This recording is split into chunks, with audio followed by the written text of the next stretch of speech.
akan ada kasakusuk pasti itu soal reshuffle. Akan ada kirim-mengirim sinyal soal siapa yang layak untuk diganti, siapa yang layak untuk mengganti itu. Jadi pasti kendati ada libur panjang, tapi politik tidak libur. Apalagi Pak Prabowo berhitung semua hal justru dalam keteduhan liburan ini.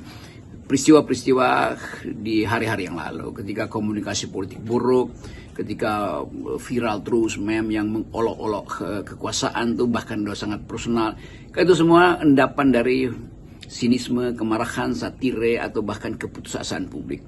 Dan itu harus dibebankan pada kabinet yang gagal untuk menghidupkan harapan bahwa Indonesia bisa tumbuh di dalam persahabatan warga negara, bisa tumbuh secara ekonomi, bisa tumbuh dalam peradaban komunikasi yang masuk akal. Karena itu semua beban yang, bukan beban tapi semacam ya PR dari Presiden Prabowo untuk memikirkan ketika hiruk pikuk dan tekanan publik terhadap beberapa menteri atau beberapa pejabat istana itu diajukan oleh netizen, maka itu ada ekspresi yang jujur, ekspresi kemarahan, bahkan ekspresi sinisme. Tapi sekali lagi begitulah politik.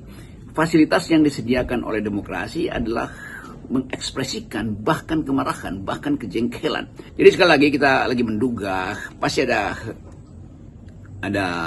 politik tukar tambah, mereka yang merasa bakal di-reshuffle mungkin siap-siap untuk mencari argumen bahwa itu efektif atau tidak efektif. Tetapi bagi Presiden Prabowo saya kira dia sudah dilengkapi dengan informasi yang banyak selama 2 bulan ini tentang incapacity, saya sebut aja secara negatif, ketidakpunyaan inkapasitas dari sejumlah tokoh di istana, sejumlah menteri yang menyebabkan rakyat tetap memproduksi negative impression, tetap memproduksi tagar-tagar yang sifatnya negatif, tagar-tagar yang sifatnya mengolok-olok, tagar-tagar yang sifatnya kritik. Tapi semua itu ada tagar yang datang dari hasil analisis netizen terhadap keadaan.